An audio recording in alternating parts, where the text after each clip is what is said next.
¿Qué tal amigos? ¿Cómo están? Buenas noches. Bienvenidos como siempre al programa Periodistas por el Cambio. El día de hoy queremos hablar sobre un tema de interés coyuntural.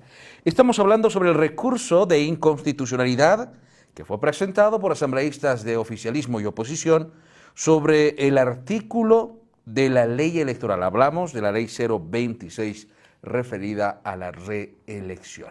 Estamos para hablar sobre este tema con la diputada Romina Pérez. Ella ha llegado desde la ciudad de La Paz a hacer una invitación importante, pero nosotros también queremos aprovechar este espacio para hablar sobre este tema. Diputada, buenas noches, bienvenida. Buenas noches, Carlitos. Muchísimas gracias por esta entrevista, porque permite esclarecer a la ciudadanía y en particular a todos los cochabambinos y cochabambinas en qué consiste la acción de inconstitucionalidad abstracta. Hay muchos dirigentes de oposición, líderes de oposición y hasta autoridades de oposición que se han unido, primero, ex candidatos, expresidentes, para rechazar este recurso. Y ahora también han asistido al Tribunal Constitucional. Ellos están en el derecho de decir que no se les dé o no se le tome en cuenta este recurso ya presentado anteriormente. El único que tiene que interpretar, porque para eso está cumpliendo esa función, es el Tribunal Constitucional Plurinacional. La demanda está pidiendo una interpretación a los magistrados.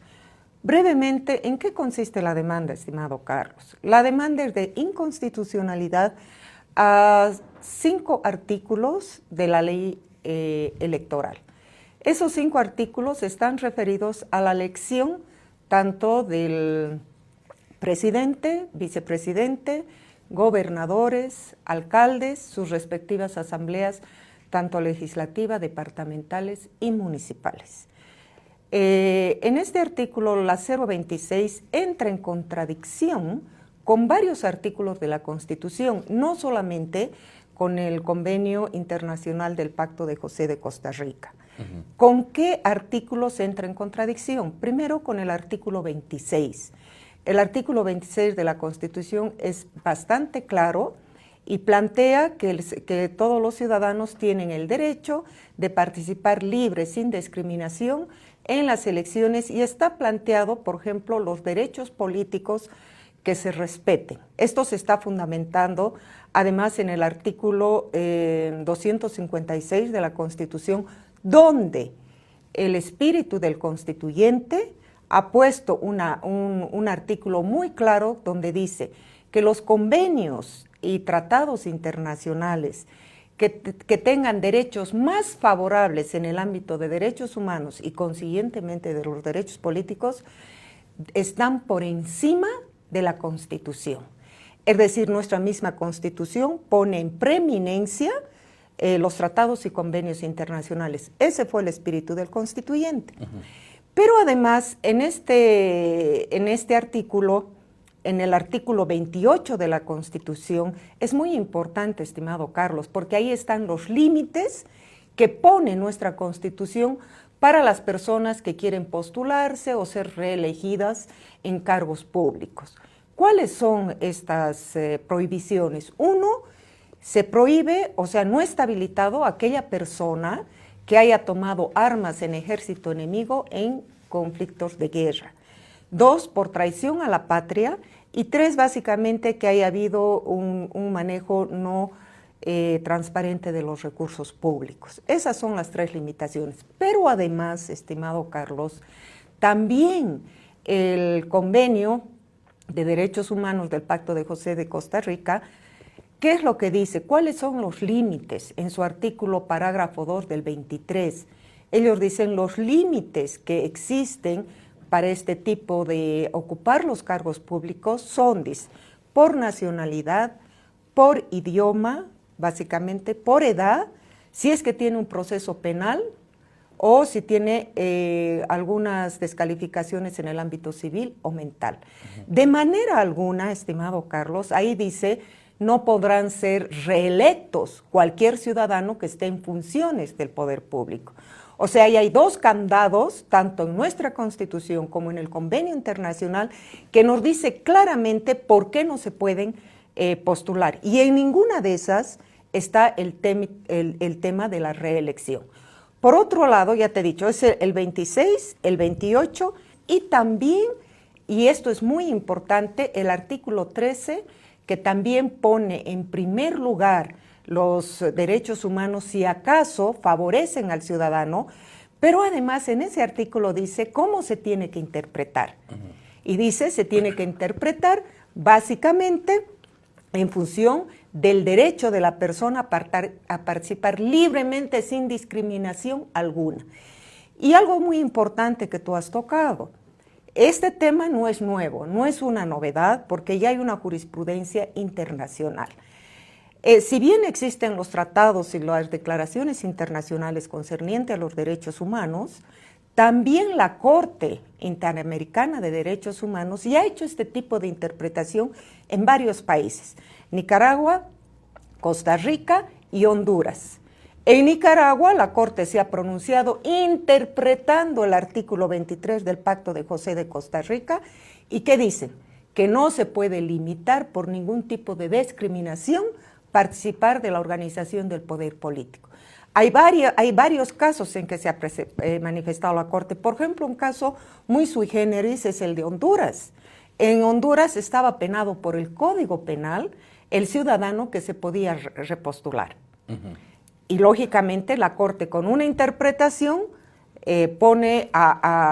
falla, digamos, favorablemente en defensa de los derechos humanos y políticos, y por tanto queda inaplicable ese artículo en el caso de Honduras, ¿no?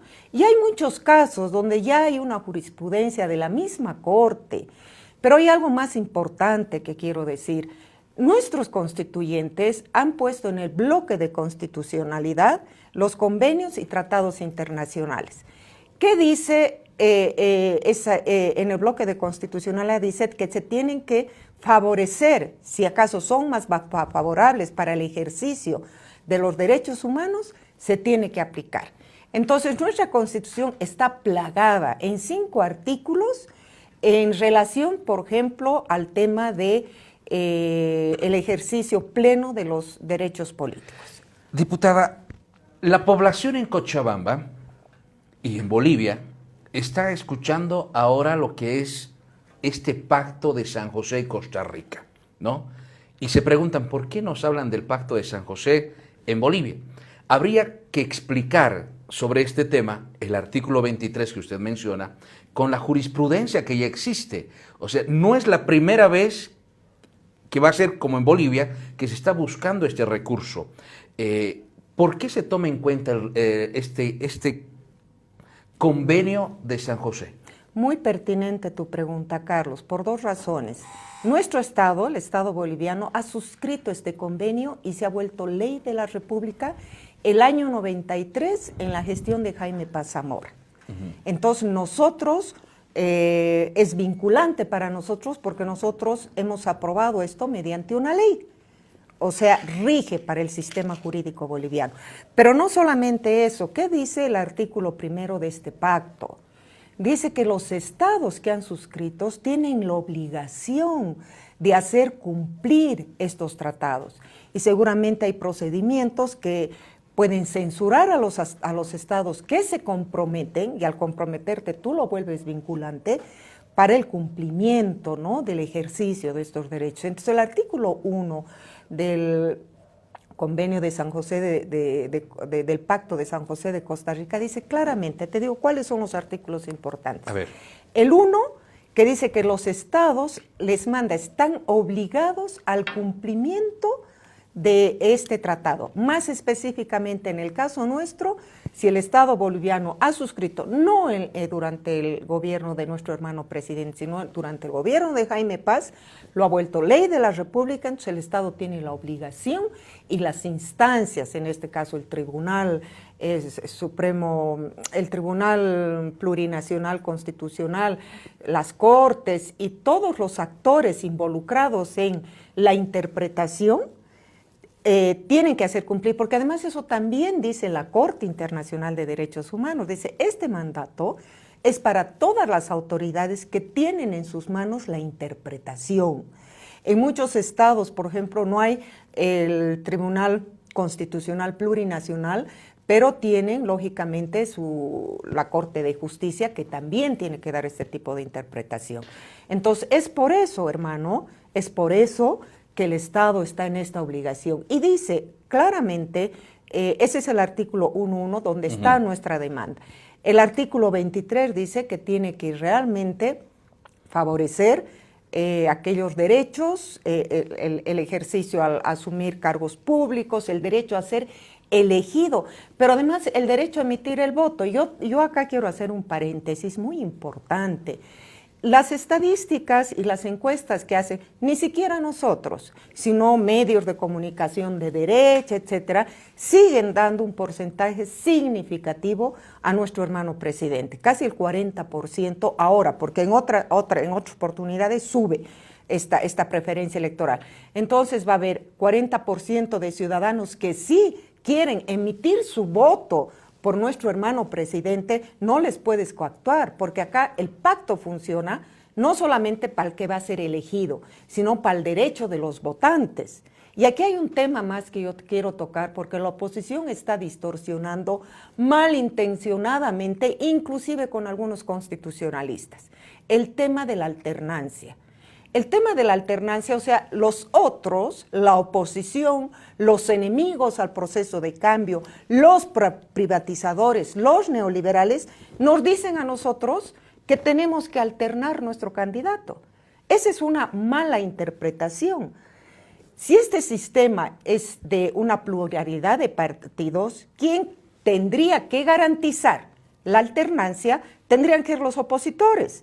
Es decir, va a haber alternancia cuando los opositores tengan un líder de una etapa histórica como nuestro hermano Evo Morales. Ellos no tienen líderes, lo que tienen son jefes de partido, donde toda la oposición atomizada repiten como loritos, como periquitos, lo que dicen esos jefes de partidos desgastados. En este sentido, no tienen un programa alternativo y no tienen una agenda patriótica alternativa al MAS. O sea, la alternancia se va a hacer viable cuando esa oposición atomizada que ha perdido en varias elecciones tenga la capacidad política de presentar liderazgo, programa, pero además un programa estratégico. Ahora, pero también los opositores, o sea, los políticos de oposición, diputada, hablan de que se estaría violando la Constitución Política del Estado y no se estaría respetando la votación del 21 de febrero pasado. ¿Qué decir a eso? Dos cosas. Primero, hablan de que se viola la Constitución porque en la misma Constitución el artículo 56, 168, 285 y 288 dice lo mismo que los artículos de la ley electoral al que me he referido, que no se puede reelegir una vez más de forma consecutiva.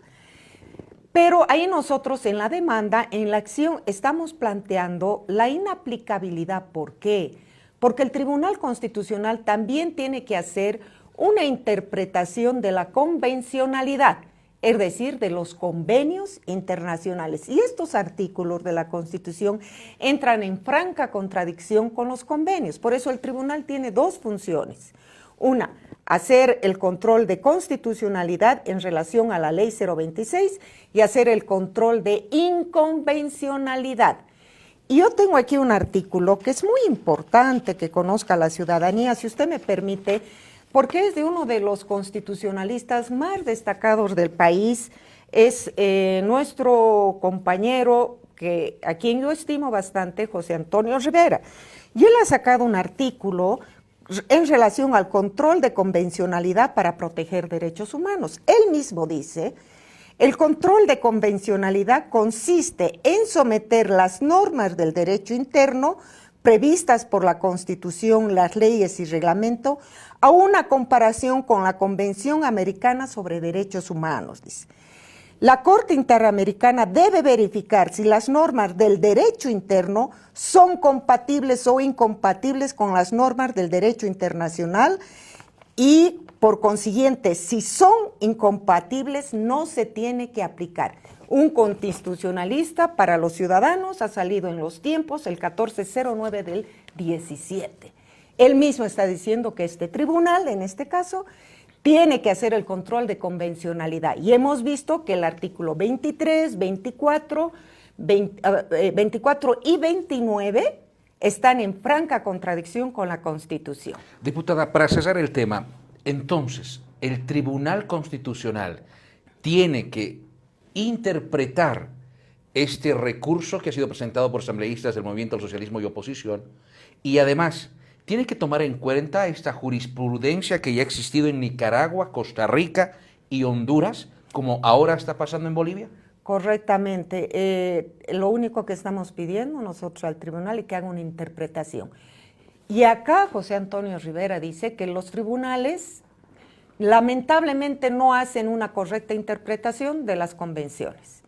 Entonces, eso es lo que estamos pidiendo. Entonces, consiguientemente, lo que ha planteado la oposición es una acción totalmente desesperada, como siempre la han hecho, porque ellos están pidiendo que se rechace, ni siquiera tienen la delicadeza de decir interprete, porque yo como ciudadana o como autoridad no puedo mandar a un poder constituido, por mucho que sea derivado, ordenarle.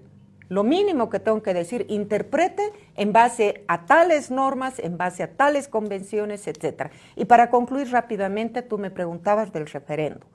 Son dos cosas diferentes. Yo quiero decir a la ciudadanía, el referéndum se había planteado en la Asamblea Legislativa básicamente para reformar un artículo de la Constitución, el 168. Esta demanda de inconstitucionalidad no está pidiendo una reforma parcial de la Constitución, está pidiendo una interpretación de los artículos que he mencionado. Son dos procesos diferentes, consiguientemente no sirve como argumento porque además, si acaso les tomaríamos la palabra, habría que decir que a estas alturas ya se ha descubierto la gran mentira del 21F, es decir, que la oposición montó toda una política mediática para desprestigiar la imagen de nuestro hermano presidente y ya se ha demostrado que nunca existió el hijo, etcétera, etcétera, y lo único que tenían, como no tienen propuestas alternativas y un debate con altura, recurrieron a la mentira, a la calumnia, a enlodar al presidente. Entonces ahora el pueblo sabe que fue engañado por esa política mediática.